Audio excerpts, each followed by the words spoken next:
12ஆம் வகுப்பு. புதிய புத்தகம். பொருளாதாரம். பாடத்தின் தலைப்பு பன்னாட்டுப் பொருளியல். நாடுகளின் பொருளாதாரம் பொருள், வாணிகம் மற்றும் நிதி சந்தைகளால் இணைக்கப்பட்டுள்ளது. இதை சொன்னவர் டான்புஸ், பிசர் மற்றும் ஸ்டாட்ஸ். அடுத்தது புரிதலின் நோக்கங்கள் பற்றி பார்க்கலாம். 1. பன்னாட்டு வாணிபத்தின் அவசியத்தையும் அதன் கோட்பாடுகளையும் விளங்கிக் கொள்ளுதல். 2. செலாவணி விகித நிர்ணயம், மாற்றம் மற்றும் பன்னாட்டு வாணிபச் செலுத்து நிலை ஆகியவற்றை புரிந்து கொள்ளுதல். 3. பன்னாட்டு வாணிகம் மற்றும் பன்னாட்டு நேரடி முதலீடு பற்றி நுண்ணறிவைப் பெற்றுக் கொள்ளுதல். அடுத்தது அறிமுகம் பற்றி பார்க்கலாம். பன்னாட்டு பொருளியல் பாடம் சில அடிப்படை கேள்விகளுக்கு பதிலளிக்க உருவாக்கப்பட்ட ஒரு எளிய பன்னாட்டு வாணிபக் கோட்பாட்டிலிருந்து தோன்றியது. முதலில் இப்பாடம் உலகத்தின் குறிப்பிட்ட பகுதியான மேற்கு ஐரோப்பாவில் உருவானது. Adam Smith, David Ricardo, Taussig, Haberler, J. Mill, Bela Balassa போன்ற தொன்மைப் பொருளியல் நிபுணர்களின் பங்களிப்புகளால் பன்னாட்டு பொருளியலின் பாடப்பொருள் வடிவமைக்கப்பட்டது. பன்னாட்டு பொருளியல் பண்டங்கள், பணிகளின் வாணிபத்தை மட்டும் உள்ளடக்கிய சர்வதேச பொருளியல் நடவடிக்கைகளின் முழு பரப்பை படிப்பதோடு, மூலதன ஓட்டம், தொழில்நுட்ப மாறுதல், மாற்று விகித பிரச்சினை, வாணிபச் செலுத்து சமநிலை, இறக்குமதி வரிகள், பாதுகாப்பு வாணிபக் கொள்கை, தடையற்ற வாணிபக் கொள்கை, முதலீட்டு ஓட்டம், தனிநாடுகளால் பின்பற்றப்படும் நிதி மற்றும் பணக் பங்கு ஆகியவற்றை ஒட்டிய கருத்துக்களையும் கற்பிக்கிறது. அடுத்தது பன்னாட்டு பொருளியலின் பொருள் விளக்கம் பற்றி பார்க்கலாம். பன்னாட்டு பொருளியல் என்பது பொருட்கள் மற்றும் பணிகள் நாடுகளுக்கிடையே பரிமாற்றம் செய்வது பற்றிய பொருளியலின் ஒரு பாடப்பிரிவாகும். எனவே பன்னாட்டு வாணிகமே இப்பாடப்பிரிவின் பிரதான உள்ளடக்கமாகும். பன்னாட்டு பொருளியலை நாடுகள் ஒன்றை ஒன்று சார்ந்திருத்தல், இந்த சார்ந்திருத்தலை நிர்ணயிக்கும் காரணிகள் மற்றும் அதன் விளைவுகளை விளக்கமாக எடுத்துரைக்கும் பொருளியலின் சிறப்பு பாடப்பிரிவு எனலாம். அடுத்தது பன்னாட்டு பொருளியலின் பொருளடக்கம் பற்றி பார்க்கலாம். பன்னாட்டு பொருளியலின் பொருளடக்கம் பல பாகங்களை உள்ளடக்கியது. அவை கீழ் கண்டவாறு வகைப்படுத்தப்பட்டுள்ளது. அடுத்தது 1. தூய வாணிபக் கோட்பாடு பற்றி பார்க்கலாம். நாடுகள் ஏற்றுமதி இறக்குமதி செய்வதற்கான காரணங்கள், எந்த வகையான பொருட்கள் ஏற்றுமதி இறக்குமதி செய்யப்படுகின்றன, எந்தெந்த வகையான நாடுகளுக்கு ஏற்றுமதி இறக்குமதி செய்யப்படுகிறது, வாணிகம் செய்யப்படும் அளவு, அயல் வாணிப விகிதம், பண மாற்று விகிதம், பன்னாட்டு பொருள் வாணிக செலுத்து நிலை மற்றும் அயல் வாணிக செலுத்து நிலை ஆகியவற்றை விவரிக்கும் பிரிவே தூய வாணிப கோட்பாடாகும். அடுத்தது 2. கொள்கை சச்சரவுகள் பற்றி பார்க்கலாம். நாடுகளுக்கிடையேயான வாணிக உறவுகளை கட்டுப்படுத்துவதா, தடைகளற்ற வாணிகத்தை அனுமதிப்பதா போன்றவற்றை இப்பிரிவு விவாதிக்கிறது. பொருள் வாணிகம், முதலீடு மற்றும் தொழில்நுட்பம், இடம்பெயர்தல், அயல் வாணிகத்தின் மீது வரி விதித்தல், மானியம் வழங்குதல், பன்னாட்டு விலைபேதம், செலவாணி கட்டுப்பாடுகள், பன்னாட்டு நிதி உதவி மற்றும் பன்னாட்டு கடன், அந்நிய நேரடி முதலீடு, அயல்நாட்டு செலுத்துநிலை தீர்வுகள் ஆகியவை இந்த பிரிவின் கீழ் அடங்கும். அடுத்தது 3. பன்னாட்டு வணிக கூட்டமைப்பும் ஒன்றியங்களும் பற்றி பார்க்கலாம். இந்த பிரிவு பன்னாட்டு கூட்டமைப்பு, சுங்கவரி ஒன்றியங்கள், பணவியல் ஒன்றியங்கள் மற்றும் நாடுகளுக்கிடையிலான பொருளாதார ஒத்துழைப்பு அமைப்புகளின் மூலமாக நாடுகளின் பொருளாதாரம் இணைக்கப்பட்டுள்ளதை விவரிக்கிறது. பன்னாட்டு வாணிக நிறுவனங்களின் செயல்பாடுகளையும் இப்பிரிவு விவாதிக்கிறது. அடுத்தது 4. பன்னாட்டு நிதி மற்றும் வாணிப ஒழுங்குபடுத்தும் நிறுவனங்கள் பற்றி பார்க்கலாம். பன்னாட்டு பண நிதியம், மறுகட்டமைப்பு மற்றும் பொருளாதார மேம்பாட்டுக்கான பன்னாட்டு வங்கி, உலக வங்கி, உலக வர்த்தக நிறுவனம் மற்றும் வாணிகம் மற்றும் பொருளாதார மேம்பாட்டிற்கான ஐக்கிய நாடுகள் சபையின் மாநாட்டு அமைப்பு போன்ற பன்னாட்டு அமைப்புகள் நாடுகளுக்கிடையிலான பொருளாதார உறவுகளை மாற்றியமைக்கும் விதம் பற்றி இப்பிரிவில் புரிந்து கொள்ளலாம். அடுத்தது வாணிகம், பொருள் விளக்கம் பற்றி பார்க்கலாம். வாணிகம் என்பது ஒரு சக்தி வாய்ந்த நாடுகளை இணைக்கும் கருவியாகும். பொருட்கள் மற்றும் பணிகளை மக்கள் தங்களுக்குள் பரிமாறிக் கொள்வதையே வாணிகம் என்கிறோம். வாணிகத்தை உள்நாட்டு வாணிகம், பன்னாட்டு வாணிகம் என 2 பிரிவுகளாக பிரிக்கலாம். அடுத்தது 1. உள்நாட்டு வாணிகம் பற்றி பார்க்கலாம். பொருட்கள் மற்றும் பணிகளை ஒரு நாட்டின் அரசியல் மற்றும் புவி எல்லைகளுக்குள் பரிமாறிக்கொள்வதே உள்நாட்டு வாணிகம் எனலாம். இதனை உள்ளூர் வாணிகம் அல்லது ஒரு நாட்டின் பகுதிகளுக்கிடையிலான வாணிகம் என்றும் அழைக்கலாம். அடுத்தது 2. பன்னாட்டு வாணிகம் பற்றி பார்க்கலாம். பொருட்கள் மற்றும் பணிகளை இரு அல்லது அதற்கு மேற்பட்ட நாடுகள் பரிமாறிக்கொள்வதை பன்னாட்டு வாணிகம் எனலாம். இது நாடுகளின் எல்லைகளை கடந்து நடைபெறும் வாணிகம். இதை வெளிவர்த்தகம் அல்லது அயல் வாணிகம் அல்லது மண்டலங்களுக்கிடையிலான வாணிகம் என்றும் அழைக்கலாம். அடுத்தது 3. உள்நாட்டு வாணிகத்துக்கும் பன்னாட்டு வாணிகத்துக்கும் இடையிலான வேறுபாடுகள் பற்றி பார்க்கலாம்.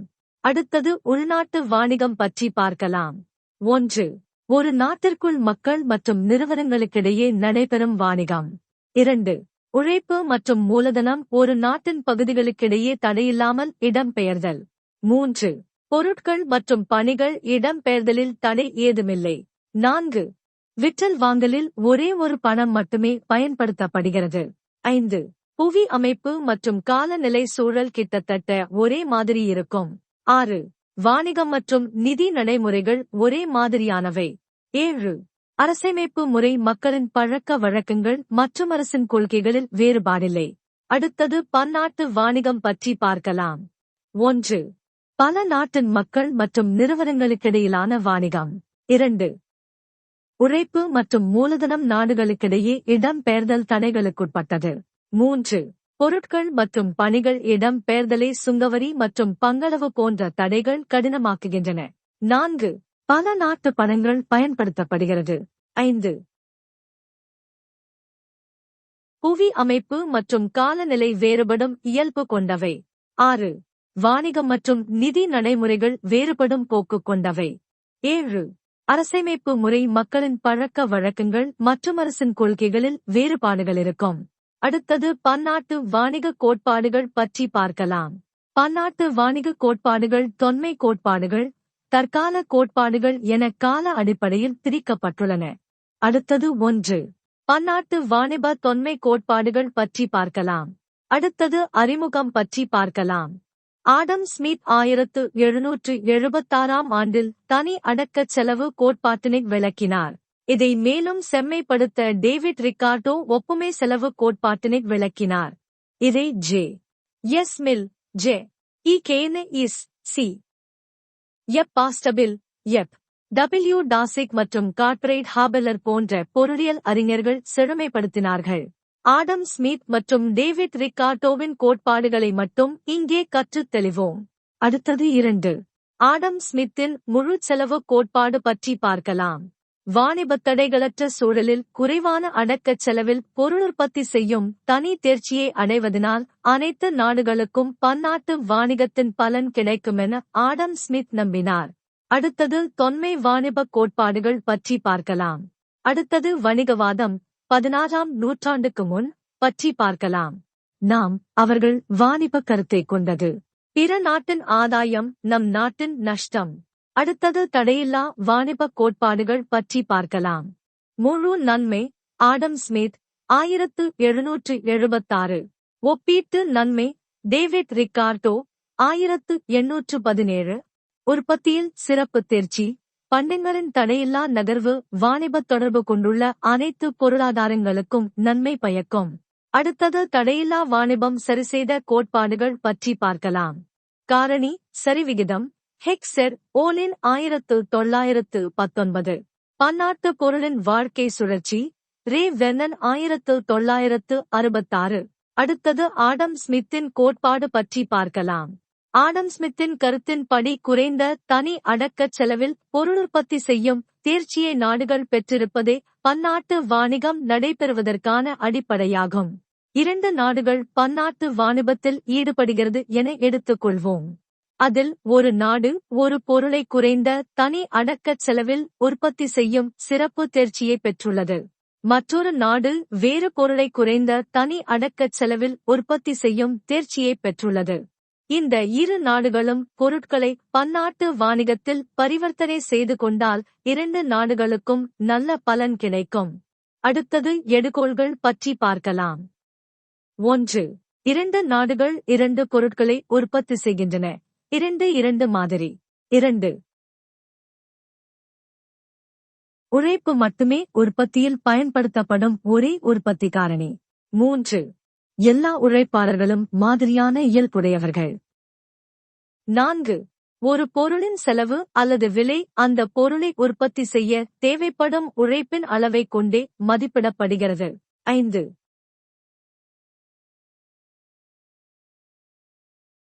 போக்குவரத்து செலவு இல்லை. அடுத்தது எடுத்துக்காட்டு விளக்கம் பற்றி பார்க்கலாம். முழு செலவு கோட்பாட்டை கீழ்கண்ட அட்டவணையின் மூலமாக எளிதாக விளக்கலாம். இந்தியா கோதுமையை சீனாவை விட குறைந்த அடக்க செலவில் உற்பத்தி செய்யும் திறன் பெற்றுள்ளது என்பது மேற்கண்ட உதாரணத்திலிருந்து தெளிவாகிறது. சீனா துணியை இந்தியாவை விட குறைந்த செலவில் உற்பத்தி செய்யும் திறன் பெற்றுள்ளதும் தெளிவாகிறது. எனவே இந்தியா கோதுமையை உபரியாக உற்பத்தி செய்து சீனாவுக்கு ஏற்றுமதி செய்ய வேண்டும். சீனாவிலிருந்து துணியை இறக்குமதி செய்து கொள்ளலாம். சீனா இந்திய கோதுமையை வாங்கிக் கொண்டு துணியை இந்தியாவுக்கு விற்கும். இவ்வகையான பன்னாட்டு வாணிகத்தில் இந்தியா, சீனா ஆகிய 2 நாடுகளுக்கும் நன்மை உண்டாகும். அடுத்தது 3. ரிக்கார்டோவின் ஒப்புமைச் செலவு கோட்பாடு பற்றி பார்க்கலாம். டேவிட் ரிக்கார்டோ இங்கிலாந்து நாட்டைச் சேர்ந்த பொருளியல் அறிஞர். தன் அரசியல் பொருளாதாரம் மற்றும் வரி விதித்தலின் கோட்பாடுகள் என்ற புத்தகத்தை 1817 வெளியிட்டார். இதில் ஒப்புமைச் செலவு கோட்பாட்டை விளக்கி எழுதியுள்ளார். இதற்கு பிறகு ஜே. மில், மார்ஷல், டசிக் மற்றும் பலர் இக்கோட்பாட்டை மெருகேற்றினர். ரிக்கார்டோ பொருட்களை உற்பத்தி செய்ய செலவழிக்கப்படும் செலவு வேறுபாட்டை பன்னாட்டு வாணிபத்திற்கான அடிப்படை என்கிறார். ஒரு நாடு உற்பத்தி செய்யும் பொருட்களுக்கிடையே தனி அடக்க செலவில் வேறுபாடில்லை என்றாலும் ஒப்புமை செலவு வேறுபட்டிருக்கும். ஒரு நாடு குறைந்த ஒப்புமை செலவில் ஒரு பொருளை உற்பத்தி செய்யுமானால் அந்த நாடு பன்னாட்டு வாணிபத்தின் மூலம் பலனடைய முடியும் என்கிறார். ரிக்கார்டோ 2 பொருட்களை ஒரு நாடு குறைந்த தனி அடக்க செலவில் உற்பத்தி செய்ய முடிந்தாலும் அந்த நாடு மற்ற நாட்டு உற்பத்தி செலவுடன் ஒப்பிட்டு குறைந்த செலவில் உற்பத்தி செய்ய இயலும் பொருளுற்பத்தியில் தனித்தேர்ச்சி அடைந்து ஏற்றுமதி செய்யலாம்.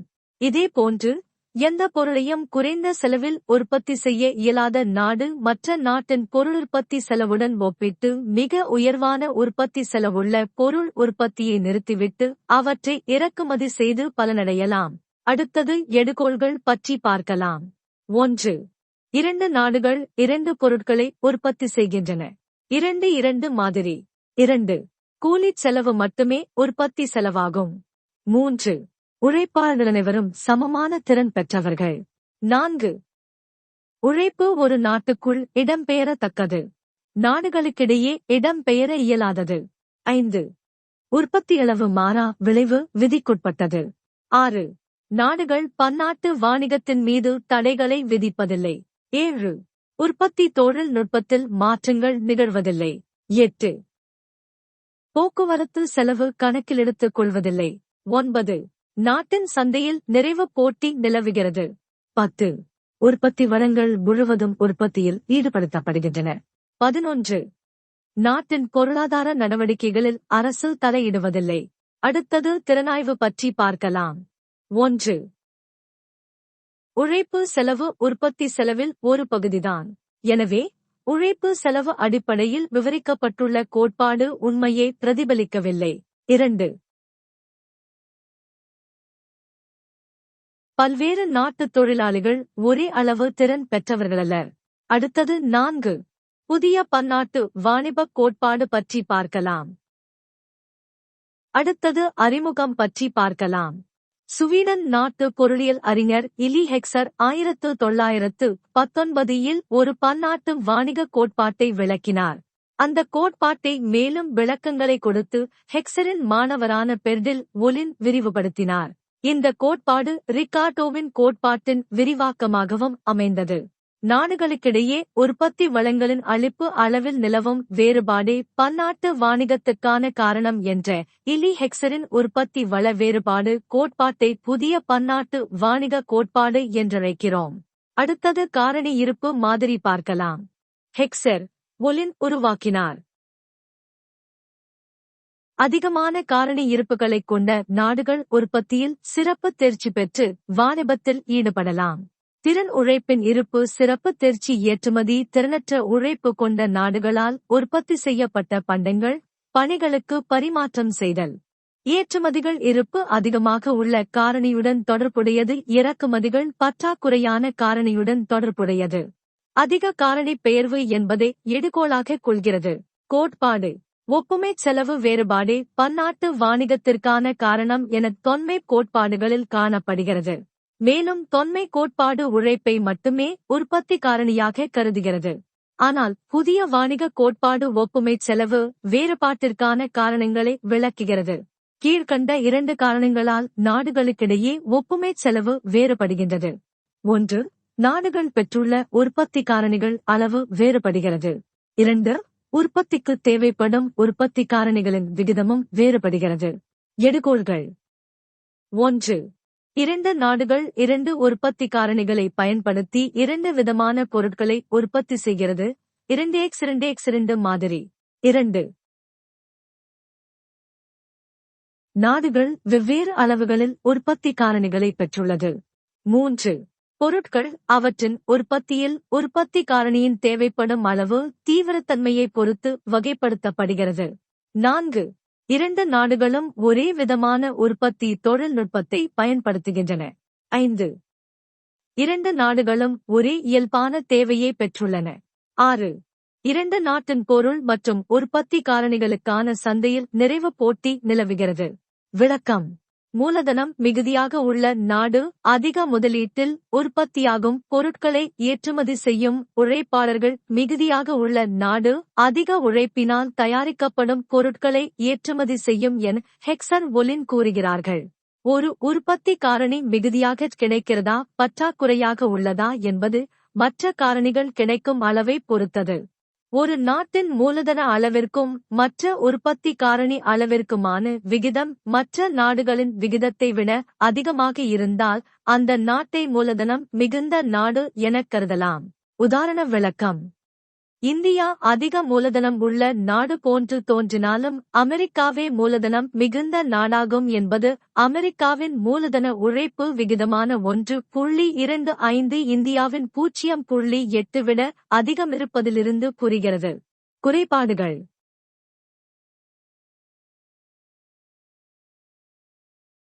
1.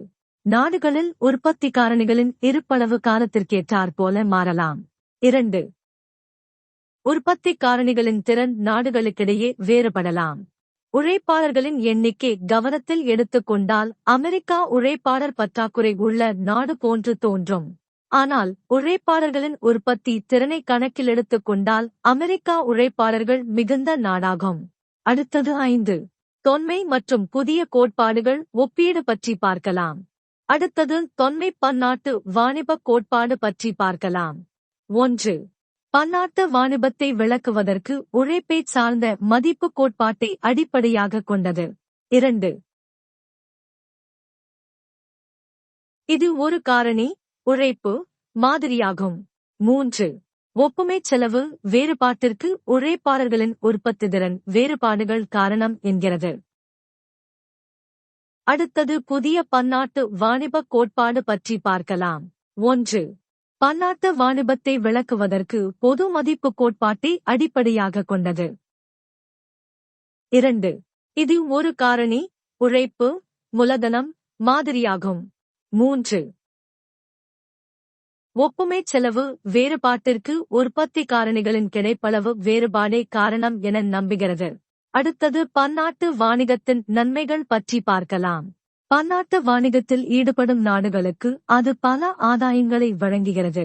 ஒரு நாட்டில் உபரியாக உற்பத்தி செய்யப்படும் பொருள் மற்ற நாடுகளுக்கு ஏற்றுமதி ஆவதன் மூலம் பொருளுக்கான சந்தை விரிவடைகிறது. ஒரு நாட்டில் உற்பத்தியே செய்ய முடியாத பொருட்களையும் அதிக செலவில் உற்பத்தியாகும் பொருட்களையும் நாடுகள் மற்ற நாடுகளிடமிருந்து இறக்குமதி செய்ய உதவுகிறது. பன்னாட்டு வாணிகத்தின் நன்மைகள் கீழ்கண்ட 4 இனங்களின் கீழ் பட்டியலிடப்பட்டுள்ளது. அடுத்தது திறனுடைய உற்பத்தி பற்றி பார்க்கலாம். பன்னாட்டு வாணிகத்தில் ஈடுபடும் அனைத்து நாடுகளும் முழு அல்லது ஒப்பீட்டு தனித்தேர்ச்சி கிடைப்பதனால் கீழ்கண்ட நன்மைகளை பெறுகின்றன. 1. உற்பத்தி வளங்களை சிறப்பாக பயன்படுத்துதல். 2. ஒப்பிட்டு தனித்தேர்ச்சியுள்ள பொருளுற்பத்தியில் கவனம் செலுத்துதல். 3. உழைப்பு விரயம் தவிர்த்தல். 4. உற்பத்தி திறன் மேம்படுதல். 5. உற்பத்தி தொழில் நுட்பம் மேம்படுதல். 6. உற்பத்தி அளவு அதிகரித்தல். 7. பன்னாட்டு வாணிகத்தில் ஈடுபடும் நாடுகளில் மக்களின் வாழ்க்கை தரம் உயரும். அடுத்தது 2. நாடுகளிடையே விலை சமனடைதல் பற்றி பார்க்கலாம். பன்னாட்டு வாணிகம் அனைத்து வணிக நாடுகளிலும் சமநிலை நிலவ உதவுகிறது. 1. பன்னாட்டு வாணிகத்தில் ஈடுபடும் நாடுகளில் விலை சமமாகும். 2. போக்குவரத்து செலவில் மட்டும் வேறுபாடு காணப்படும். 3. உற்பத்தி காரணிகளின் விலையும் நாடுகளிடையே சமமாகும். அடுத்தது 3. பற்றாக்குறையுள்ள வளங்களை சமமாக பகிர்தல் பற்றி பார்க்கலாம். பன்னாட்டு வாணிகம் பற்றாக்குறையான வளங்களை சமமாக பகிர்ந்து கொள்ள உதவுகிறது. அடுத்தது 4. பன்னாட்டு வாணிகத்தின் பொதுவான நன்மைகள் பற்றி பார்க்கலாம். 1. மக்கள் வாங்கி பயன்படுத்த பலவகையான பொருட்கள் கிடைக்க வழிவகுக்கிறது. 2. வேலைவாய்ப்பு அதிகரிக்கச் செய்கிறது. 3. பின்தங்கிய நாடுகள் தொழில்மயமாகலாம். 4. நாடுகளுக்கிடையேயான உறவு மேம்பட வாய்ப்புள்ளது. 5. உழைப்பு பகுப்பு மற்றும் பொருள் உற்பத்தியில் தனித்தேர்ச்சியடைதலுக்கு உதவுகிறது. 6. போக்குவரத்து வசதிகள் வளரும். அடுத்தது வாணிப வீதம் பற்றி பார்க்கலாம். பன்னாட்டு வாணிக முறையின் இலாபம் என்பது வாணிப வீதத்தை பொறுத்தும் ஏற்றுமதி இறக்குமதி விலை வீதத்தை பொறுத்தும் அமையும். அடுத்தது 1. வாணிப வீதம் பொருள் பற்றி பார்க்கலாம். பன்னாட்டு வாணிகத்தினால் கிடைக்கும் நன்மைகள் வாணிப வீதத்தை சார்ந்திருக்கும். ஏற்றுமதி பொருளின் விலைக்கும் இறக்குமதி பொருளின் விலைக்குமிடையான விகிதமே வாணிப வீதம் எனலாம். ஏற்றுமதியாகும் பொருட்களின் சராசரி விலை இறக்குமதியாகும் பொருட்களின் சராசரி விலையை விட அதிகமாகும் பொழுது நாடுகளின் வாணிப வீதம் மேம்பாடையும். அடுத்தது 2. வாணிப வீதத்தின் வகைகள் பற்றி பார்க்கலாம். Gerald M. மெய்யர் வாணிப வீதத்தை 3ஆக வகைப்படுத்துகிறார். பொருட்கள் பரிவர்த்தனை விகித அடிப்படையிலான வாணிப வீத வகைகள் 3 கீழே காணலாம். அடுத்தது 1. நிகர பண்டமாற்று வாணிப வீதம் பற்றி பார்க்கலாம். நிகர பண்டமாற்று வீதத்தை எப். டபிள்யூ தாசிக் 1927 வடிவமைத்தார். ஏற்றுமதி விலைகளுக்கும் இறக்குமதி விலைகளுக்கிடையிலான விகிதமே நிகர பண்டமாற்று வாணிப வீதம் என்கிறார். ஜேக்கப் வைனர் இதை பொருள் வாணிப வீதம் என்றழைக்கிறார். இதனை கீழ்க்கண்டவாறு குறிப்பிடலாம். TN PX PM X 100. இங்கு TN நிகர பண்டமாற்று வாணிப வீதம். PX ஏற்றுமதி விலை குறியீட்டெண். PM இறக்குமதி விலை குறியீட்டெண். பன்னாட்டு வாணிகத்தின் நன்மைகளை அளவிட இந்த வீதம் பயன்படுகிறது. நிகர பண்டமாற்று வாணிப வீத TN மதிப்பு ஒரு நாட்டுக்கு கணக்கிடும் பொழுது 100 விட அதிகமிருந்தால் அந்நாட்டின் வாணிப வீதம் சாதகமாக உள்ளதாக கருதலாம். இதில் ஒவ்வொரு ரூபாய் ஏற்றுமதிக்கும் ₹1க்கும் அதிகமான மதிப்புள்ள பொருட்களை அந்த நாடு இறக்குமதி செய்ய முடியும் என புரிந்து கொள்ளலாம். அடுத்தது 2. மொத்த பண்டமாற்று வாணிப வீதம் பற்றி பார்க்கலாம். இந்த வீதத்தையும் தாசிக் என்பவரே 1927 அறிமுகப்படுத்தினார். நிகர பண்டமாற்று வீதத்தை மேம்படுத்தி இதை வடிவமைத்தார். மொத்த ஏற்றுமதி பொருட்களின் குறியீட்டெண்ணிற்கும் மொத்த இறக்குமதி பொருட்களின் குறியீட்டெண்ணிற்குமிடையிலான விகிதத்தை 100 ஆல் பெருக்க கிடைக்கும் தொகையாக மொத்த பண்டமாற்று வாணிப வீதத்தை புரிந்து கொள்ளலாம். இதனை சூத்திர வடிவில் கீழ்க்கண்டவாறு எழுதலாம். DG UX QM X 100. இங்கு DG மொத்த பண்டமாற்று வாணிப வீதம். QM இறக்குமதி அளவு குறியீட்டெண். QX ஏற்றுமதி அளவு குறியீட்டெண்.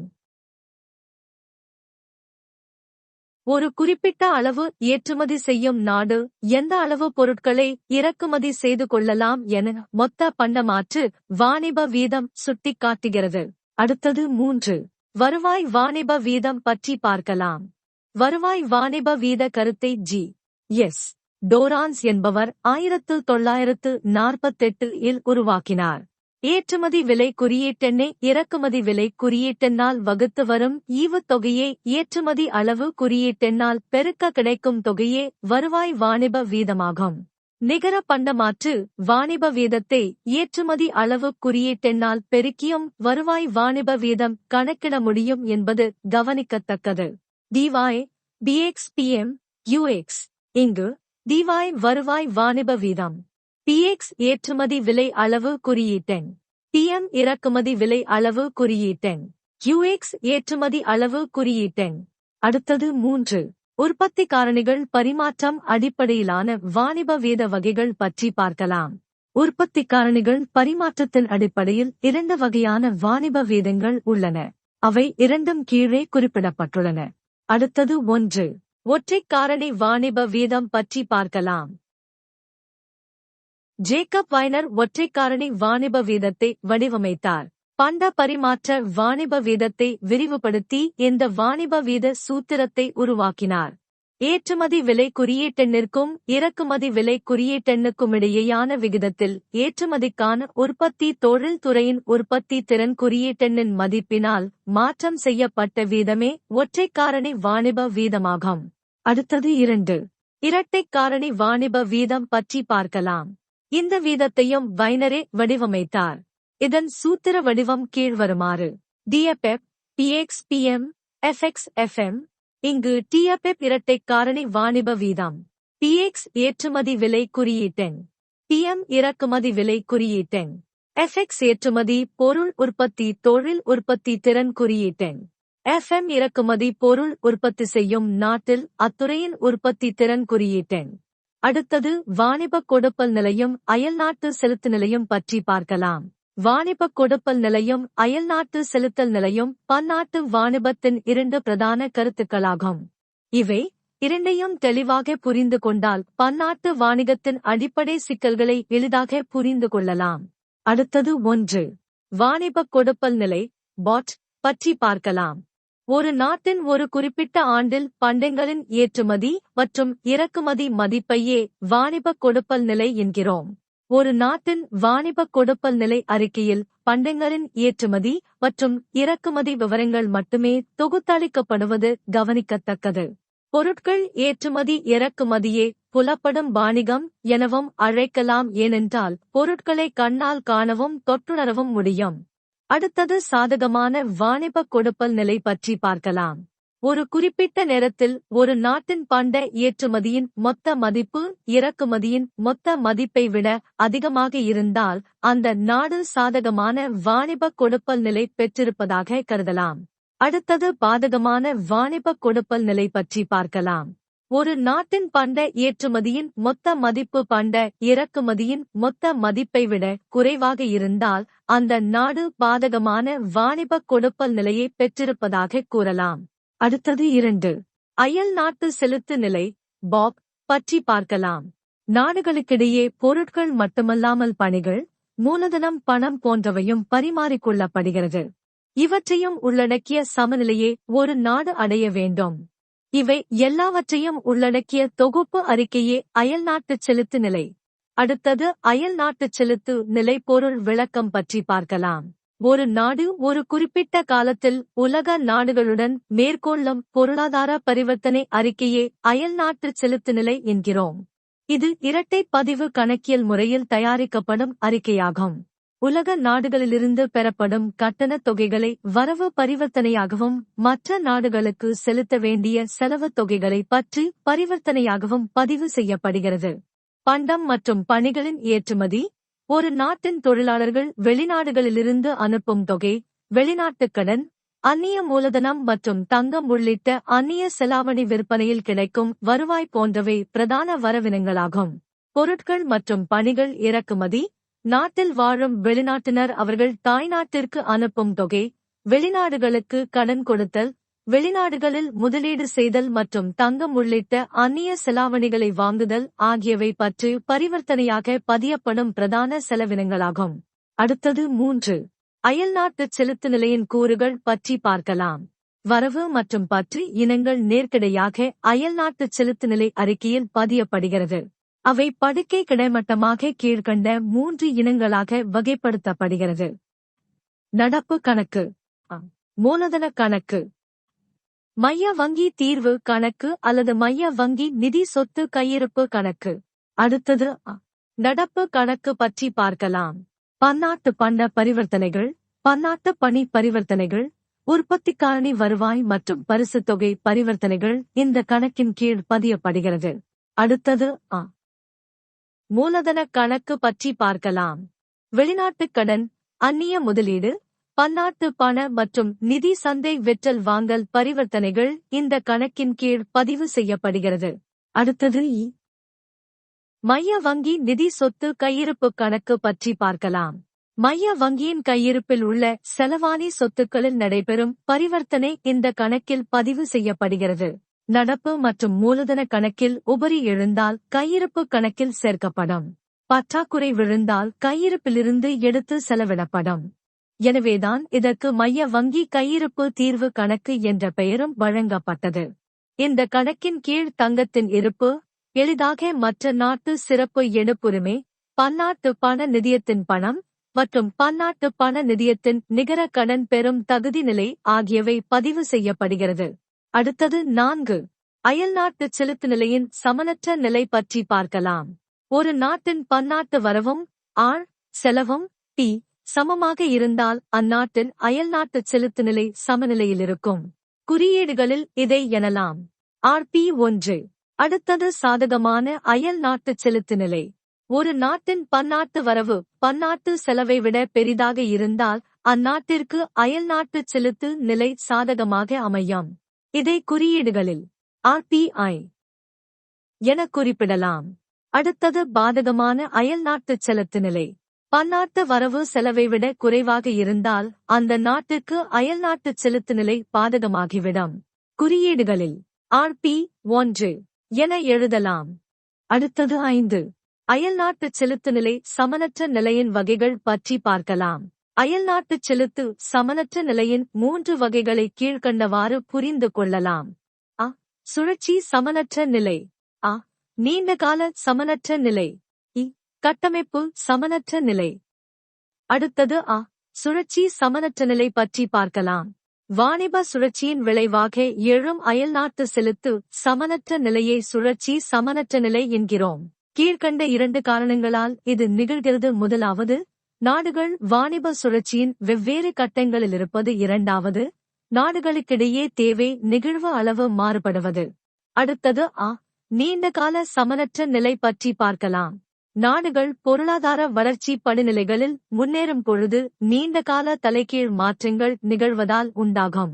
அயல்நாட்டு செலுத்து சமனற்ற நிலையை நீண்டகால சமனற்ற நிலை எனலாம். வளர்ச்சியின் துவக்க நிலையில் ஒரு நாட்டின் உள்நாட்டு முதலீடு உள்நாட்டு சேமிப்பை விட கூடுதலாக இறக்குமதி ஏற்றுமதியை விட அதிகமாக இருக்கும். இந்தியாவில் 1951 இந்த சூழ்நிலை நிலவுகிறது. அடுத்தது கட்டமைப்பு சமனற்ற நிலை பற்றி பார்க்கலாம். நாட்டின் பொருளாதார கட்டமைப்பு மாற்றங்களினால் நிகழும் அயல்நாட்டு செலுத்து சமனற்ற நிலையே கட்டமைப்பு சமனற்ற நிலையாகும். மாற்று வழங்கல் ஆதாரங்களை கண்டுபிடித்தல், செயற்கையான பதிலீட்டு பொருட்களை கண்டுபிடித்தல், உற்பத்தி வளங்கள் தீர்ந்து போதல் அல்லது போக்குவரத்து வழிகளும் செலவும் மாற்றமடைதல் போன்றவையே பொருளாதார கட்டமைப்பு மாற்றம் என்கிறோம். அடுத்தது 6. அயல்நாட்டு செலுத்து நிலை சமமின்மைக்கான காரணங்கள் பற்றி பார்க்கலாம். ஒரு நாட்டின் அயல்நாட்டு செலுத்து நிலை சமனற்ற நிலைக்கான காரணங்களாவன. அடுத்தது 1. சுழற்சியான ஏற்ற இறக்கம் பற்றி பார்க்கலாம். நாடுகளின் வாணிப சுழற்சியின் ஏற்ற இறக்கம், அவற்றின் காலகட்டங்கள் மற்றும் அவை உருவாக்கும் மாற்றங்களின் அளவுகள் அயல்நாட்டு செலுத்து சமனற்ற நிலையை உருவாக்குகிறது. மந்த காலங்களில் பன்னாட்டு வாணிகம் வீழ்ச்சி அடைகிறது. செழிப்பான காலங்களில் வாணிகம் வளர்கிறது. அடுத்தது 2. கட்டமைப்பு மாற்றங்கள் பற்றி பார்க்கலாம். வளரும் நாடுகளில் பொருளாதார மேம்பாட்டு திட்டங்களும் அபரிமிதமான முதலீடும் கட்டமைப்பை மாற்றி அமைத்து அயல்நாட்டு செலுத்து சமனற்ற நிலையை உருவாக்குகிறது. வளரும் நாடுகள் தொழில் வளர்ச்சிக்காக அதிகப்படியான இறக்குமதி நாட்டம் கொண்டுள்ளது. ஆனால் இறக்குமதிக்கு ஈடாக ஏற்றுமதி செய்வதில்லை என்பதை கவனத்தில் கொள்ள வேண்டும். அடுத்தது 3. மேம்பாட்டுச் செலவு பற்றி பார்க்கலாம். பொருளாதார மேம்பாட்டுக்காக அரசு செய்யும் செலவு வருமானத்தையும் விலையையும் அதிகரிக்க செய்கிறது. நாடுகள் வளர்ச்சியின் ஆரம்ப கட்டத்தில் தற்சார்பற்றவையாக இருக்கும். மக்களின் வருமானம், சேமிப்பு மற்றும் முதலீடு மிக குறைவாக இருக்கும்.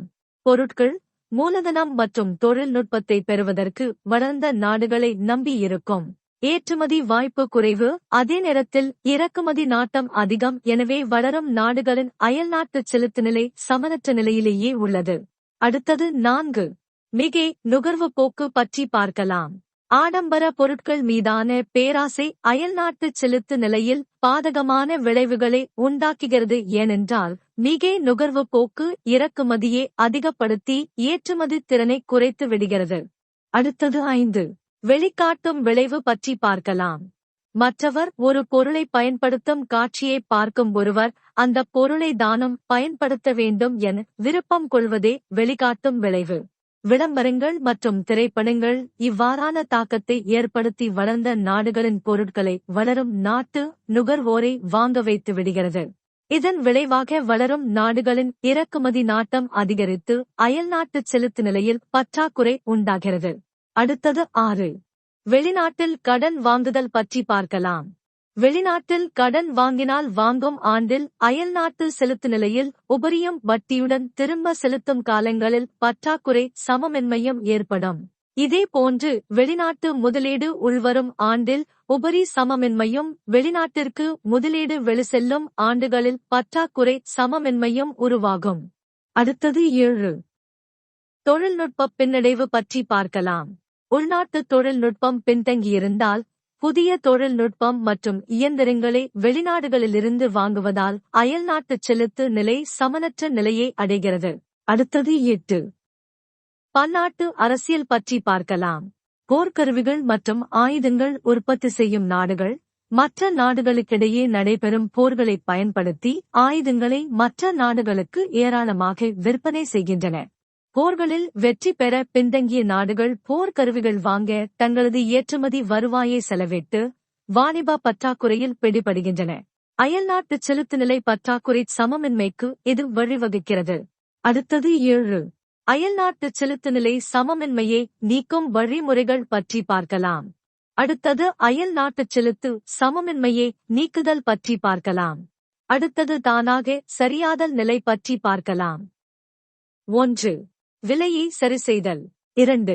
வட்டி வீதம் சரிசெய்தல். 3. வருமானம் சரிசெய்தல். 4. மூலதன பெயர்வு. அடுத்தது விரும்பி செயல்படுத்தப்படும் வழிமுறைகள் பற்றி பார்க்கலாம். அடுத்தது பணவியல் வழிமுறைகள் பற்றி பார்க்கலாம். 1. பண அளிப்பு சுருங்குதல் விரிவடைதல். 2.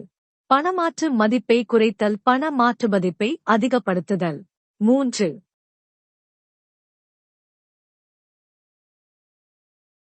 செலாவணி கட்டுப்பாடு. அடுத்தது இதர வழிமுறைகள் பற்றி பார்க்கலாம். 1. வெளிநாட்டு கடன். 2. வெளிநாட்டு மூலதன வருகையை ஊக்குவித்தல். 3. சுற்றுலா மேம்பாடு. 4. வெளிநாடு வாழ் குடிமக்கள் பணம் அனுப்ப ஊக்குவித்தல். 5. இறக்குமதி பதிலீட்டு பொருள் உற்பத்தி. அடுத்தது வாணிப வழிமுறைகள் பற்றி பார்க்கலாம். அடுத்தது ஏற்றுமதி ஊக்குவித்தல் பற்றி பார்க்கலாம். 1.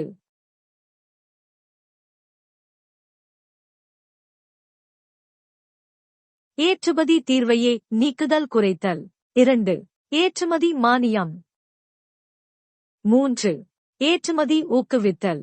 அடுத்தது இறக்குமதி கட்டுப்பாடுகள் பற்றி பார்க்கலாம். 1. இறக்குமதி தீர்வை.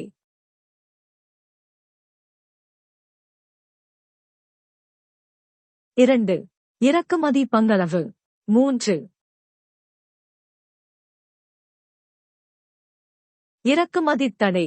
அயல்நாட்டு செலுத்துநிலை சமமின்மையை நீக்குவதற்கு 2 வகையான வழிமுறைகள் உள்ளன. அவை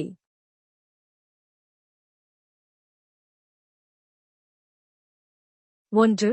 தானாக செயல்படும் வழிமுறைகள் மற்றும் 2. விரும்பி செயல்படுத்தப்படும் வழிமுறைகள். அடுத்தது 1 தானாக சரியாதல் பற்றி பார்க்கலாம்.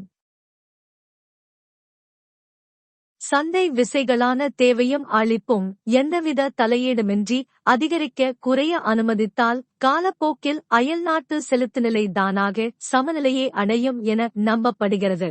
மாறுகின்ற அந்நிய செலாவணி மாற்றுவீத முறையில் அயல்நாட்டு செலுத்துநிலை விலை, வட்டி வீதம், வருமானம் மற்றும் மூலதன இடப்பெயர்வு போன்றவற்றில் நடக்கும் மாற்றங்களினால் சமனற்ற நிலை தானாக சரியாகி சமநிலையை அடையும்.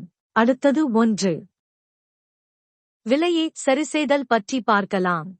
அயல்நாட்டு செலுத்து சமநிலை பற்றாக்குறையான நாடுகளிலிருந்து உபரி நாடுகளுக்கு அந்நிய செலாவணி வெளியேறுவதால் பற்றாக்குறை நாடுகளில் பண அளிப்பானது குறைகிறது. உபரி நாடுகளில் பண அளிப்பானது அதிகரிக்கிறது. இதன் விளைவாக விலை உயர்ந்து உபரி நாடுகள் இறக்குமதியை ஊக்குவிக்கிறது, ஏற்றுமதியை தவிர்க்கிறது. அதே சமயம் பற்றாக்குறை நாடுகளில் காணும் விலை வீழ்ச்சியானது ஏற்றுமதியை ஊக்குவிக்கிறது, இறக்குமதியை தவிர்க்கிறது. இவற்றின் மூலமாக அயல்நாட்டு செலுத்து சமநிலை நிலைப்படுத்தப்படுகிறது. அடுத்தது 2. வட்டி வீதம் சரிசெய்தல் பற்றி பார்க்கலாம். அயல்நாட்டு செலுத்து நிலை பற்றாக்குறை நாட்டில் பண அளிப்பு குறைந்து வட்டி வீதம் உயரும். உபரி நாட்டில் பண அளிப்பு உயர்ந்து வட்டி வீதம் குறையும். உபரி நாட்டு வட்டி வீதம் குறைவினாலும் பற்றாக்குறை நாட்டு வட்டி வீத உயர்வினால் அந்நாட்டின் நிதி முதலீட்டாளர்கள் வெளிநாட்டு நிதி சந்தையிலிருந்து முதலீடுகளை திரும்ப பெற்று உள்நாட்டுக்குள் கொண்டு வருவார்கள். உபரி நாடுகளில் இது தலைகீழாக நடக்கும். விளைவாக இரு வகை நாடுகளிலும் அயல்நாட்டு செலுத்துநிலை சமநிலையை அடையும். அடுத்தது 3. வருமானம் சரிசெய்தல் பற்றி பார்க்கலாம். செலுத்து நிலை உபரி நாட்டின் வருமானம் உயரும். வருமானம் உயர்வு வெளிநாட்டு பொருட்களை வாங்க தூண்டும். இதனால் இறக்குமதி அதிகரித்து செலுத்து நிலை உபரி நீங்க சமநிலையை அடையும். அடுத்தது 4. மூலதன பெயர்வு பற்றி பார்க்கலாம். வெளிநாட்டு மூலதனத்தை வட்டி வீதத்தை உயர்த்தி கவர்ந்தெழுக்க முடியும். செலுத்து நிலை பற்றாக்குறை நாடுகள் வட்டி வீதத்தை உயர்த்தி செலுத்து நிலை சமமின்மையை நீக்கலாம். அடுத்தது 2. விரும்பி செயல்படுத்தப்படும் வழிமுறைகள் பற்றி பார்க்கலாம். விரும்பி செயல்படுத்தப்படும் வழிமுறைகளை 3 பிரிவாக வகைப்படுத்தலாம். அவையாவன: அ. பணவியல் வழிமுறைகள், அ. வாணிப வழிமுறைகள் மற்றும் இ. இதர வழிமுறைகள். அடுத்தது அ. பணவியல் வழிமுறைகள் பற்றி பார்க்கலாம். அடுத்தது 1. பண அளிப்பு சுருக்கம் பற்றி பார்க்கலாம்.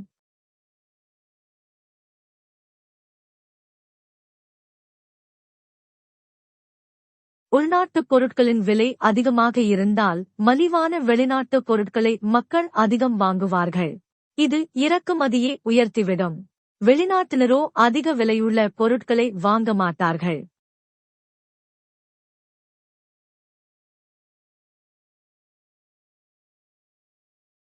இது ஏற்றுமதியை குறைத்துவிடும். நாட்டின் மைய வங்கி பண அளிப்பை கட்டுப்படுத்தி உள்நாட்டு பொருட்களின் விலையையும் கட்டுப்படுத்தும். இதன் விளைவாக ஏற்றுமதி அதிகரித்து இறக்குமதி குறைந்து அயல்நாட்டு செலுத்து நிலையின் சமமின்மை நீங்கும். மேலும் கடன் அளவு கட்டுக்குள் இருந்தாலும் முதலீடு குறையும், உற்பத்தியின் அளவு குறையும், விலை அதிகரிக்கும். இது 2010 இல் அரசாங்கத்திற்கும் ரிசர்வ் வங்கிக்கும் இடையில் குழப்பத்தை ஏற்படுத்தியது. அடுத்தது 2. பண மதிப்பு குறைப்பு பற்றி பார்க்கலாம்.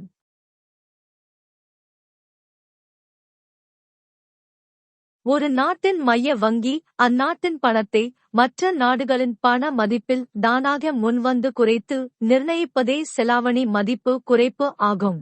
உதாரணமாக $1 70 என்ற பண மாற்று வீதத்தை $1 80 என்று குறைந்து நிர்ணயிப்பதை செலாவணி மதிப்பு குறைப்பு எனலாம்.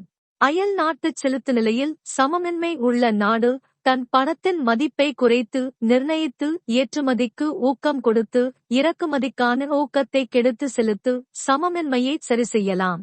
செலாவணி மதிப்பு குறைப்பு ஏற்றுமதி பொருட்களை மலிவானதாகவும் இறக்குமதி பொருட்களை விலை உயர்ந்தவையாகவும் மாற்றும்.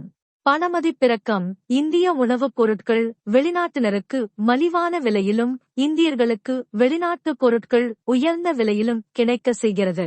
அடுத்தது இந்தியாவில் செலாவணி மதிப்பு குறைப்பு நிகழ்வுகள் பற்றி பார்க்கலாம். இந்திய ரூபாய் 1947 3 முறை மதிப்பிறக்கம் செய்யப்பட்டது. அவை செப்டம்பர் 29, 1949. ஜூன் 6, 1966. ஜூலை 1, 1991. அடுத்தது 3. அந்நிய செலாவணிக் கட்டுப்பாடு பற்றி பார்க்கலாம். அந்நிய செலாவணி சந்தையில் அரசு தலையிடுவதையே செலாவணிக் கட்டுப்பாடு என்கிறோம். அயல்நாட்டு செலுத்துநிலை நிர்வகிக்க இது புகழ்வாய்ந்த நடைமுறையாகும்.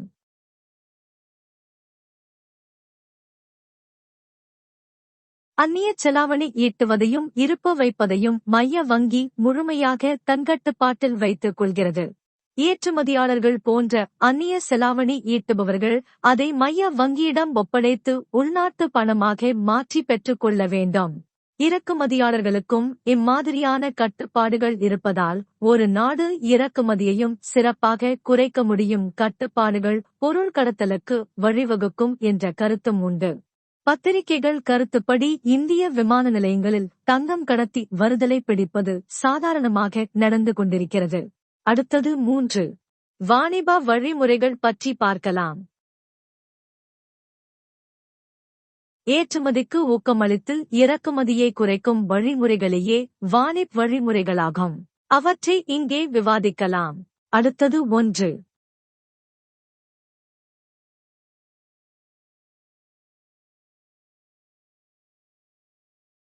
ஏற்றுமதி ஊக்கமளித்தல் பற்றி பார்க்கலாம். கீழே பட்டியலிடப்பட்டுள்ள வழிமுறைகளை செயல்படுத்தி ஏற்றுமதிக்கு ஊக்கமளிக்கலாம். 1. ஏற்றுமதி மீது விதிக்கப்படும் சுங்க வரியை குறைத்தல் அல்லது நீக்குதல். 2. ஏற்றுமதி மானியம் வழங்குதல். 3. ஏற்றுமதிக்காக உற்பத்தி தொழில் நடத்துபவர்களுக்கு பண, நிதி, உருவ மற்றும் நிறுவன சலுகைகள் வழங்குதல்.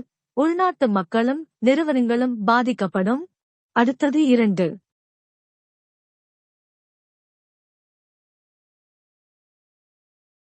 இறக்குமதி கட்டுப்பாடு பற்றி பார்க்கலாம். இறக்குமதியை கட்டுப்படுத்தும் கீழ்கண்ட வழிமுறைகளை நடைமுறைப்படுத்தி இறக்குமதியை கட்டுப்படுத்தலாம். 1. இறக்குமதி மீது வரி விதித்தல் முன்பே விதிக்கப்பட்டிருந்தால் விகிதத்தை அதிகப்படுத்தலாம். 2. பங்களவு நிர்ணயித்து இறக்குமதியை குறைக்கலாம். பங்களவு என்பது இறக்குமதி அளவை நிர்ணயித்தலாகும். 3. கட்டுப்பாடு அல்லது தவிர்ப்பு என்ற முறையில் அத்தியாவசியமற்ற பொருட்களை குறைப்பது. ஆனால் இது கடத்தலை ஊக்குவிக்கும். அடுத்தது 4. இதர வழிமுறைகள் பற்றி பார்க்கலாம். இதுவரை நாம் கற்றுக்கொண்ட வழிமுறைகள் மட்டுமல்லாமல் இன்னும் சில வழிமுறைகளையும் பின்பற்றி அயல்நாட்டு செலுத்து நிலையில் சமநிலையை உருவாக்க முடியும். அவையாவன: 1. வெளிநாட்டுக் கடன்.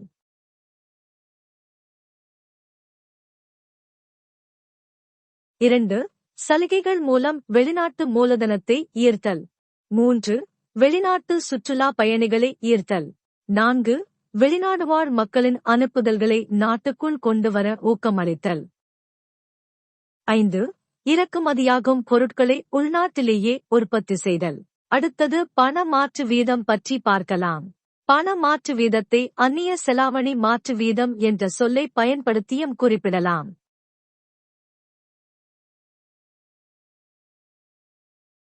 அடுத்தது 1. அந்நிய செலாவணியின் பொருள் விளக்கம் ஃபாரெக்ஸ் பற்றி பார்க்கலாம். ஒரு நாட்டின் மைய வங்கியின் இருப்பில் உள்ள மற்ற நாடுகளின் பணமே அந்நிய செலாவணி என பொருள் கொள்ளலாம். ஆங்கிலத்தில் ஃபாரெக்ஸ் என்ற சுருக்க சொல்லை பயன்படுத்தியும் குறிப்பிடுகிறார்கள். ஒவ்வொரு நாட்டுக்கும் தனியான நாணயமும் நாணய வெளியீட்டு முறையும் உள்ளது.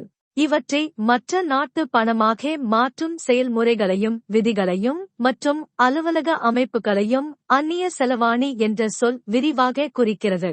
இந்த அமைப்பு முறையே நாடுகளுக்கிடையிலான பண பரிவர்த்தனைக்கு வழிமுறைகளை செய்து கொடுக்கிறது. அடுத்தது 2. செலாவணி வரைவிலக்கணம் பற்றி பார்க்கலாம்.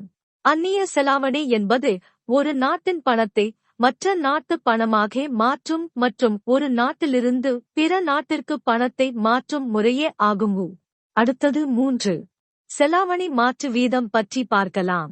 அந்நிய செலாவணி சந்தையில் பரிவர்த்தனைகள் சந்தையில் நிலவுகின்ற பணமாற்று வீதத்தில் நடைபெறுகிறது. இது அயல் பண அளவில் உள்நாட்டு பணத்தின் மதிப்பாகும். நாடுகள் அவர்களின் பணத்தை பல முகமதிப்பு இனங்களாக டினாமினேஷன் பிரித்து வெளியிடுகிறார்கள். ஒரு அலகு அயல் பணத்தை பெறுவதற்கு எத்தனை அலகு உள்நாட்டு பணத்தை கொடுக்கிறோம் என்பதே பணமாற்று வீதமாகும். உதாரணமாக ஒரு அமெரிக்க டாலரை பெறுவதற்கு 75 ரூபாய் இந்திய ரூபாய் கொடுப்பதை ரூபாய் டாலர் மாற்று வீதம் எனலாம். இதேபோன்று மற்ற நாட்டு பணத்தில் இந்திய ரூபாயின் மதிப்பை இணையத்தில் தேடி தெரிந்து கொள்ளலாம். மாற்று வீதத்தை 2 வகைகளில் குறிப்பிடலாம். அடுத்தது 4. சமநிலை பணமாற்று வீதம் வரைவிலக்கணம் பற்றி பார்க்கலாம். ஒரு குறிப்பிட்ட காலத்தில் அயல்நாட்டு செலுத்துநிலை சமநிலையில் நிறுத்தி வைக்கும் பணமாற்று வீதம் சமநிலை பணமாற்று வீதம். இதை சொன்னவர் ரெகனர் நர்க்ஸ். அடுத்தது 5. சமநிலை பணமாற்று வீதம் நிர்ணயமாதல் பற்றி பார்க்கலாம். அந்நிய செலாவணி பரும் சந்தையில் சமநிலை பணமாற்று வீதம் பொதுவிலை நிர்ணய கோட்பாட்டின்படி நிர்ணயமாகிறது. சந்தை விசைகளான தேவையளவும் வழங்கலளவும் அளிப்பு ஒருங்கே செயல்பட்டு சமநிலை விலையை நிர்ணயிக்கும் என்பதே பொதுவிலை நிர்ணய கோட்பாடாகும். இக்கோட்பாட்டின்படி பார்த்தால் அந்நிய செலாவணிக்கான தேவையளவும் வழங்கலளவும் சமமாகும் அளவில் சமநிலை பணமாற்று வீதம் நிர்ணயமாகும். வரைபடத்தில் அந்நிய செலாவணி தேவை மற்றும் அளிப்பு வளைகோடுகள் சந்திக்கும் வெட்டுப்புள்ளியில் சமநிலை பணமாற்று வீதம் நிர்ணயமாகும். அடுத்தது 6. பணமாற்று வீதம் நிர்ணய முறைகள் பற்றி பார்க்கலாம். பணமாற்று வீதம் 2 முறைகளில் நிர்ணயமாகிறது. அவையாவன: 1. நிலையான பணமாற்று வீதம் மற்றும் 2. மாறுபடும் நிலையற்ற பணமாற்று வீதம். ஒரு குறிப்பிட்ட எல்லைக்குள் நிர்வகிக்கப்பட்ட பணமாற்று வீத நிர்ணமுறை ஒன்றும் உண்டு. இந்தியாவில் இவ்வகையான முறையே பின்பற்றப்படுகிறது. அடுத்தது 1. நிலையான பணமாற்று வீதம் பற்றி பார்க்கலாம். மாறாத பணமாற்று வீதத்தை நிலையான பணமாற்று வீதம் மற்றும் நிலைநிறுத்தப்பட்ட பணமாற்று வீதம் என்ற பெயர்களாலும் குறிப்பிடலாம். ஒரு நாட்டின் அரசாங்கம் மைய வங்கியின் மூலம் பணமாற்று வீதம் நிர்ணயித்தால் அதை மாறாத பணமாற்று வீதம் என்கிறோம். தங்க மாற்று பன்னாட்டு பணவியல் முறையில் கோல்ட் ஸ்டாண்டர்ட் நாடுகளின் பணமாற்று மதிப்பு தங்கத்தின் அளவில் நிர்ணயிக்கப்பட்டது. அடுத்தது 2. மாறுபடும் நிலையற்ற பணமாற்று வீதம் பற்றி பார்க்கலாம். அந்நிய செலாவணி சந்தை விசைகளான மாறுகின்ற அந்நிய செலாவணிக்கான தேவையும் அளிப்பும் பணமாற்று வீதத்தை நிர்ணயிக்கும் முறையே மாறுகின்ற பணமாற்று வீதமாகும். இதை மிதக்கும் பணமாற்று வீதம் என்றும் அழைக்கலாம். அடுத்தது 7. பணமாற்று வீத வகைகள் பற்றி பார்க்கலாம். கீழ்கண்ட 4 வடிவங்களில் பணமாற்று வீதத்தை வகைப்படுத்தலாம். அ. பெயரளவு பணமாற்று வீதம். அ. மெய்யான பணமாற்று வீதம். இ. பெயரளவு செயலாக்க பணமாற்று வீதம். நீர். இ. மெய்யான செயலாக்க பணமாற்று வீதம். RER. மெய்யான பணமாற்று வீதம் EPFP. அடுத்தது 8. பணமாற்று வீதத்தை நிர்ணயிக்கும் காரணிகள் பற்றி பார்க்கலாம். நாடுகளுக்கிடையிலான பன்னாட்டு வாணிக உறவுகளுடன் தொடர்புடைய பல காரணிகள் பணமாற்று வீதத்தை தீர்மானிக்கின்றன. அடுத்தது 1. பணவீக்க அளவு வேறுபாடுகள் பற்றி பார்க்கலாம். பணவீக்க அளவும் பணமாற்று வீதமும் தலைகீழ் தொடர்புள்ளவை. மற்ற நாட்டு பணத்துடன் ஒப்பிடுகையில் தொடர்ச்சியாக குறைவான பணவீக்க அளவு நிலவும் நாட்டின் பணத்தின் வாங்கும் ஆற்றல் அதிகரிப்பதனால் குறைந்த பணவீக்க அளவு அந்த நாட்டின் பணமாற்று வீதத்தை உயர்த்துகிறது. அடுத்தது 2. வட்டி வீத வேறுபாடுகள் பற்றி பார்க்கலாம். வட்டி வீதத்திற்கும் பணமாற்று வீதத்திற்கும் நேரடி உறவு நிலவுகிறது. ஒரு நாட்டின் மைய வங்கி வட்டி வீதத்தை உயர்த்தி வெளிநாட்டு முதலீட்டை கவர்ந்திழுக்க முடியும். இதன் விளைவாக பணமாற்று வீதம் உயரும். அடுத்தது 3. நடப்பு கணக்கு பற்றாக்குறை பற்றி பார்க்கலாம். அயல்நாட்டு செலுத்துநிலையின் நடப்பு கணக்கில் பற்றாக்குறை வரவை விட செலுத்துகை அதிகமிருப்பதை காட்டுகிறது. அயல்நாட்டு செலாவணிக்கான கூடுதல் தேவை நாட்டின் பண மாற்று வீதத்தை குறைத்துவிடும். அடுத்தது 4. பொது கடன் பற்றி பார்க்கலாம். பொது கடன் பணவீக்கத்தை உருவாக்கும். பணவீக்கம் பண மாற்று வீதத்தை குறைத்துவிடும். அடுத்தது 5. வாணிக விகிதம் பற்றி பார்க்கலாம். இறக்குமதி விலையை விட ஏற்றுமதி விலை வேகமாக அதிகரித்தால் அந்த நாட்டின் வாணிப விகிதம் மேம்படும். சாதகமான வாணிப விகிதம் நாட்டின் ஏற்றுமதி தேவையை அதிகரிப்பது மேம்பட்டால் பணமாற்று வீதம் உயரும். அடுத்தது 6. அரசியல் மற்றும் பொருளாதார உறுதிநிலை பற்றி பார்க்கலாம். ஒரு நாட்டின் அரசியல் பொருளாதார உறுதியான சூழ்நிலை பணமாற்று வீதத்தையும் உறுதிப்படுத்தும். பண மதிப்பு உயர்வதால் வெளிநாட்டு முதலீட்டை கவர்ந்திழுக்கும். அடுத்தது 7. பொருளாதார பின்னிறக்கம் பற்றி பார்க்கலாம். பொருளாதார பின்னிறக்க காலத்தில் ஒரு நாட்டில் வட்டி வீதம் வீழ்ச்சியடையும். வட்டி வீத வீழ்ச்சி வெளிநாட்டு முதலீட்டை குறைத்துவிடும். இதன் விளைவாக பணமாற்று வீதமும் வீழ்ச்சியடையும். அடுத்தது 8. ஊக வாணிகம் பற்றி பார்க்கலாம். ஒரு நாட்டின் பணமாற்று வீதம் குறுகிய காலத்தில் அதிகரிக்குமென கணிக்கப்பட்டால் நிதி சந்தை ஊக வாணிப முதலீட்டாளர்கள் மத்தியில் அந்த நாட்டின் பணத்துக்கு தேவை கூடும். இதனால் அந்த நாட்டின் பண மாற்று வீதம் அதிகரிக்கும். மேற்கண்ட காரணிகள் மட்டுமல்லாமல் உலக அரசியல் சூழ்நிலையும் ஒரு நாட்டுக்கெதிராக பொருளாதார கட்டுப்பாடுகளை விதிக்கும் அதிகாரமும் பண மாற்று வீதத்தை தீர்மானிக்கும் ஆற்றல் மிக்க காரணிகளாகும். அடுத்தது அந்நிய நேரடி மூலதனமும் FDI பன்னாட்டு வாணிகமும் பற்றி பார்க்கலாம். பன்னாட்டு பொருளாதாரத்தில் அந்நிய நேரடி முதலீடு முக்கிய பங்கு வகிக்கிறது. வெளிநாட்டு நேரடி மூலதனமும் பன்னாட்டு வாணிகமும் மிகவும் நெருக்கமுடையவை. வளரும் நாடுகளின் இயற்கை வளங்கள் மற்றும் தோட்டப்பயிர் துறைகளில் மிக அதிக அளவு வெளிநாட்டினர் முதலீடு செய்து பன்னாட்டு வாணிகத்தின் வளர்ச்சிக்கு துணை புரிந்தனர். வெளிநாட்டு நிறுவனங்களின் உற்பத்தி இறக்குமதிக்கு மாற்றாகவும் செயல்பட்டு இறக்குமதியை கட்டுப்படுத்துகிறது. வெளிநாட்டு நேரடி முதலீட்டுடன் இயந்திரங்கள், தொழில்நுட்பம், இடுபொருட்கள் மற்றும் அரிதான நுகர்வு பொருட்கள் போன்றவையும் ஒரு நாட்டுக்குள் வரும். ஏற்றுமதி செய்து ஈட்டிய அந்நிய செலாவணி இறக்குமதி மீது செலவழிக்க போதவில்லை என்றால் வெளிநாட்டு நேரடி மூலதனத்தை கொண்டு ஈடு செய்ய முடியும். அந்நிய செலாவணி பற்றாக்குறையை போக்குதல், வேலை வாய்ப்பை உருவாக்குதல் மற்றும் பொருளாதார வளர்ச்சி வேகத்தை அதிகரித்தல் போன்ற காரணங்களுக்காகவும் வெளிநாட்டு நேரடி முதலீடு விரும்பப்படுகிறது. பல நாடுகள் இறக்குமதிக்கு பதிலாக வெளிநாட்டு மூலதனத்தை விரும்புகிறார்கள். இயற்கை வளங்கள் மற்றும் கனிம சுரங்கங்கள் மற்றும் அதிக லாப விகிதம் உள்ள தொழில்கள் போன்ற துறைகளை குறிவைத்து வெளிநாட்டு நேரடி முதலீடு வருகிறது. எந்நேரமும் திரும்ப வெளியேறிவிடும் அபாயம், உள்நாட்டு சட்ட விதிகளை மீறுதல் போன்ற கெடுதல்களும் வெளிநாட்டு மூலதனத்தில் உண்டு. எனவே வெளிநாட்டு மூலதனத்தின் நன்மைகள் அதிகமா, ஆபத்து அதிகமா என்பது விவாதத்துக்குரியது. அமெரிக்க டாலரின் தேவை அதிகரிப்பை IMF மற்றும் உலக வங்கி கொள்கைகள், நிதி வங்கி கொள்கை, அமெரிக்க டாலரின் மதிப்பை தொடர்ந்து அதிக மதிப்புடன் வைத்திருப்பதே மறைமுக நோக்கமாகும். அடுத்தது 1. வெளிநாட்டு நேரடி மூலதனத்தின் FDI பொருள் விளக்கம் பற்றி பார்க்கலாம். வேறு நாட்டில் முதலீடு செய்து நிறுவனத்தின் மேலாண்மையை தன் கட்டுப்பாட்டுக்குள் வைத்துக் கொள்வதையே வெளிநாட்டு நேரடி மூலதனம் என்கிறோம். பன்னாட்டு வணிக நிறுவனங்கள் வெளிநாடுகளில் முதலீடு செய்வதை இது குறிக்கிறது. இது வெளிநாட்டு நிதி மூலதனமல்ல. வெளிநாட்டு நிதி மூலதனம் குறுகிய கால லாப நோக்கில் நிதி சந்தையில் செய்யப்படும் முதலீடாகும். நிறுவனங்களின் மேலாண்மையை தன் கட்டுப்பாட்டில் வைத்துக் கொள்வது நிதி மூலதனத்தின் நோக்கமல்ல. அடுத்தது வெளிநாட்டு நிதி மூலதனம் FPI பற்றி பார்க்கலாம். ஒரு நாட்டில் வெளிநாட்டினர் வங்கிகளில் நிறுவன பங்கு வாங்குவதில், கடன் பத்திரம் வாங்குவதில் மற்றும் முன்பேற வர்த்தகத்தில் முதலீடு செய்வதை வெளிநாட்டு நிதி மூலதனம் ஃபாரின் போர்ட்ஃபோலியோ இன்வெஸ்ட்மெண்ட் எனலாம். இது வாணிப செலுத்து சமநிலை மூலதன கணக்கின் ஒரு பகுதியாகும். அடுத்தது 2.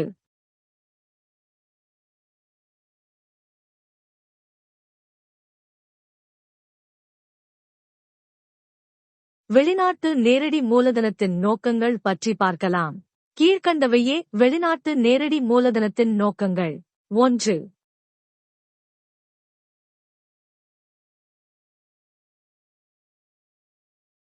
விற்பனையை விரிவுபடுத்துதல். 2. இயற்கை வளங்களை கையகப்படுத்துதல்.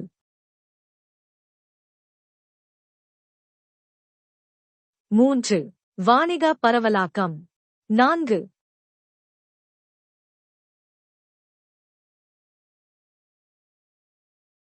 போட்டி இடர்களை குறைத்தல். அடுத்தது வெளிநாட்டு நிதி நிறுவன முதலீடு FII பற்றி பார்க்கலாம். வெளிநாட்டு நிதி நிறுவன முதலீடு என்பது பணசந்தை மற்றும் முன்பேற நிதி சந்தைகளில் நிதி நிறுவனங்கள் வழியாக செய்யப்படும் நிதி மூலதனமாகும். குறுகிய கால லாபத்திற்காக செய்யப்படும் முதலீடாகும். எடுத்துக்காட்டாக ஐக்கிய நாடுகளிலுள்ள ஒரு பரஸ்பர நிதி நிறுவனம் இந்தியாவை சார்ந்த ஒரு நிறுவனத்தில் முதலீடு செய்யலாம். அடுத்தது 3.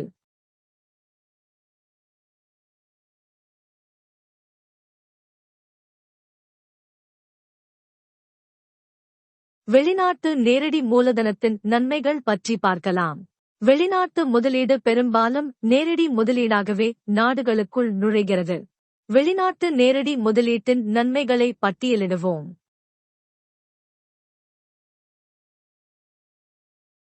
1. வெளிநாட்டு நேரடி மூலதனம் அது சென்றடையும் நாட்டின் மூலதன அளவை உயர்த்தி வேலைவாய்ப்பு அளவையும் அதிகரிக்கும். 2.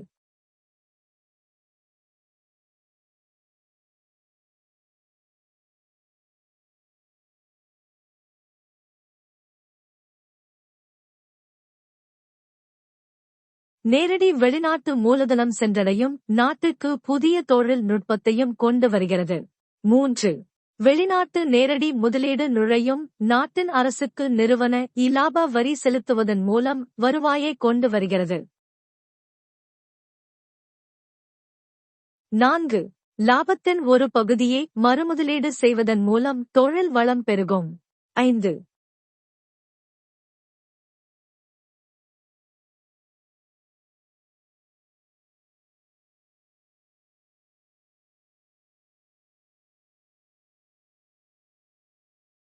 புதிய தொழில் மேலாண்மை முறைகளை அறிமுகப்படுத்தும்.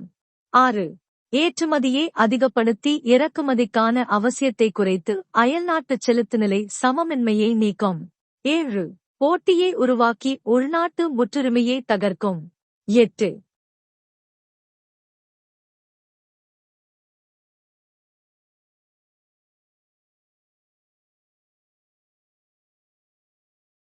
முதலீடு செய்த நாட்டின் உள்நாட்டு உற்பத்தியின் நிகர மதிப்பு கூடுவது முதலீட்டிலிருந்து கிடைத்த வருவாயை விட அதிகமாக இருந்தால் வெளிநாட்டு முதலீட்டிலிருந்து கிடைக்கும் தனியார் நிறுவனத்திற்கான லாபத்தை விட சமூகத்துக்கு கிடைக்கும் பலன் அதிகம். 9. வெளிநாட்டு நேரடி மூலதனம் முதலீட்டையும் அந்நிய செலாவணியையும் கொண்டு வருவதன் மூலம் சேமிப்பு முதலீடு இடைவெளியையும் நிரப்ப உதவுகிறது. 10. உள்நாட்டு துணை தொழில் நிறுவனங்கள் வளரவும் வெளிநாட்டு நிறுவனங்களோடு இணைந்து உள்நாட்டு சிறுதொழில்கள் வளரவும் உதவும். 11.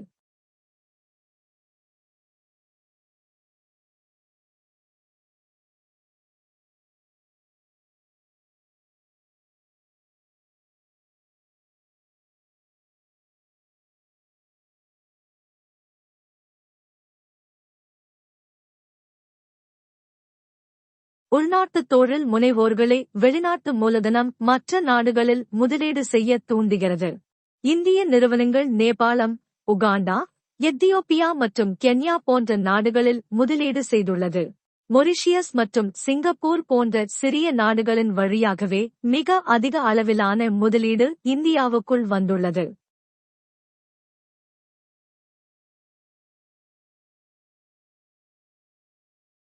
அடுத்தது 4. வெளிநாட்டு நேரடி மூலதனத்தின் தீமைகள் பற்றி பார்க்கலாம். வெளிநாட்டு நேரடி மூலதனத்தின் தீமைகளைக் காணலாம்.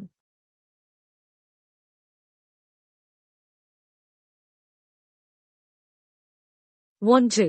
முன்னுரிமை தர வேண்டிய துறைகளுக்கு பதிலாக உயர்ந்த லாப வாய்ப்புள்ள துறைகளில் வெளிநாட்டு முதலீடு அதிகமாக செய்யப்படுகிறது. 2. நுழையும் நாட்டுக்கு பொருத்தமற்ற தொழில்நுட்பத்தை கொண்டு வருகிறது. 3. லாபத்தை தாய்நாட்டுக்கு எடுத்து செல்லும் காலங்களில் வெளிநாட்டு முதலீடு அயல்நாட்டு செலுத்துநிலை சமமின்மைக்கு வழிவகுக்கிறது. 4. முதலீடு செய்த நாட்டின் உள்நாட்டு அரசியலில் முதலீட்டு உரிமையாளர்கள் தலையிடுகிறார்கள். 5.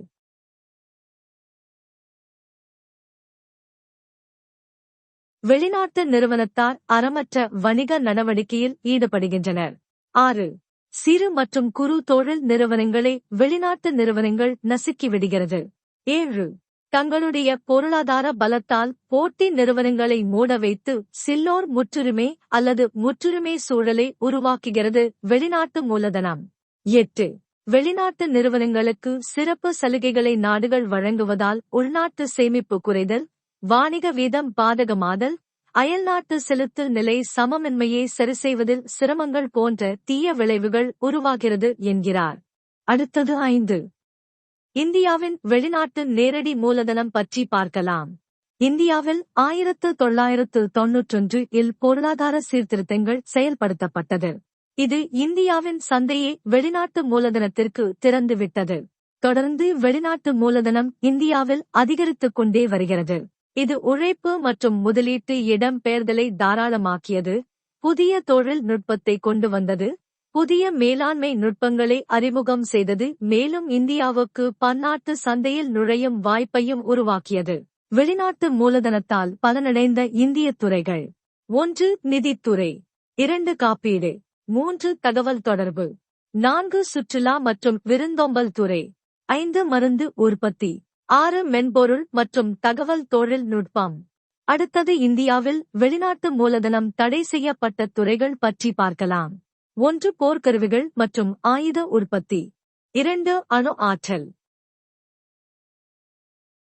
3. தொடர்வண்டி போக்குவரத்து, 4. நிலக்கரி மற்றும் பழுப்பு நிலக்கரி, 5. இரும்பு தாது, மாங்கனீசு, குரோம், ஜிப்சம், சல்பர், தங்கம், வைரம், தாமிரம் போன்ற தாது சுரங்கத்துறை.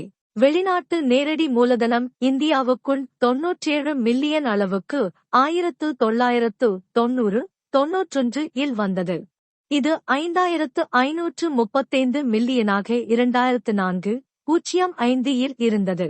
இது 2011 முதல் 12 வரை 32955 ஆகஸ்ட் உயர்ந்தது. அம்டாட் உலக முதலீட்டு அறிக்கை 2018 படி 2016 இல் 44 பில்லியனாக இருந்த வெளிநாட்டு நேரடி மூலதனம் 2017 இல் 40 பில்லியனாக குறைந்துள்ளது. அடுத்தது தொகுப்புரை பற்றி பார்க்கலாம். பன்னாட்டு பொருளியல் பொருள், பணிகள், மூலதனம் மற்றும் பண பரிவர்த்தனைகளை விவரிக்கும் பாடப்பிரிவாகும்.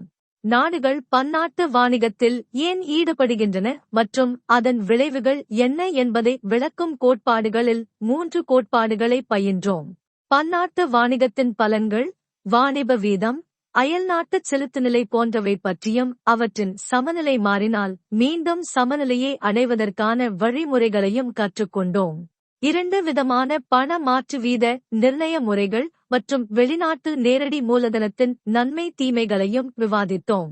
பன்னாட்டு பொருளாதார அமைப்புகளான IMF, IBRD, WTO மற்றும் வாணிப பகுதிகளான SAARC, ASEAN, பிரிக்ஸ் போன்ற அமைப்புகள் பன்னாட்டு வாணிபத்தில் மிக முக்கிய பங்கு வகிப்பதை பற்றி அடுத்த பாடத்தில் பார்ப்போம்.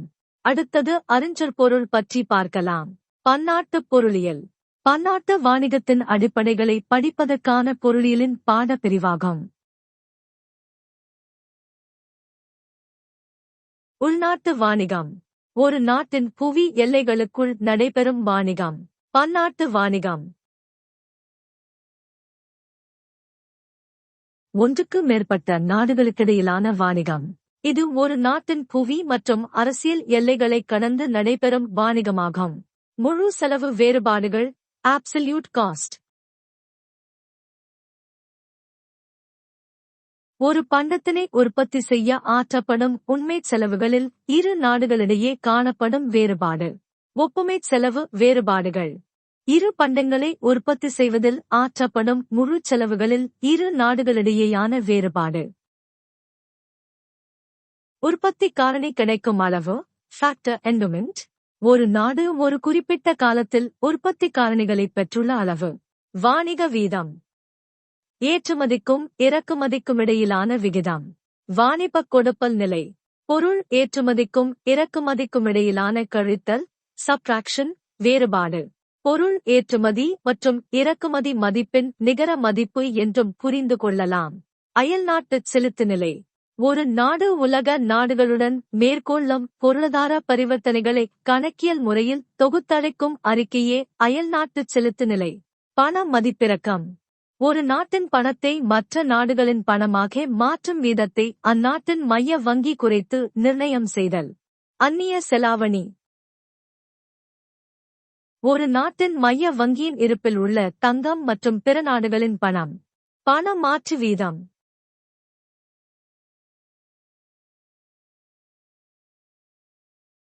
ஒரு நாட்டின் பணத்தின் ஒரு அலகை மற்ற நாடுகளின் பணத்தில் எத்தனை அலகுகளுக்கு பரிமாற்றிக் கொள்கிறோம் என்ற வீதம்.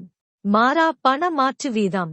ஒரு நாட்டின் மைய வங்கியால் பண மாற்று வீதத்தை நிர்ணயம் செய்ய மாறுகின்ற பணமாற்று வீதம்.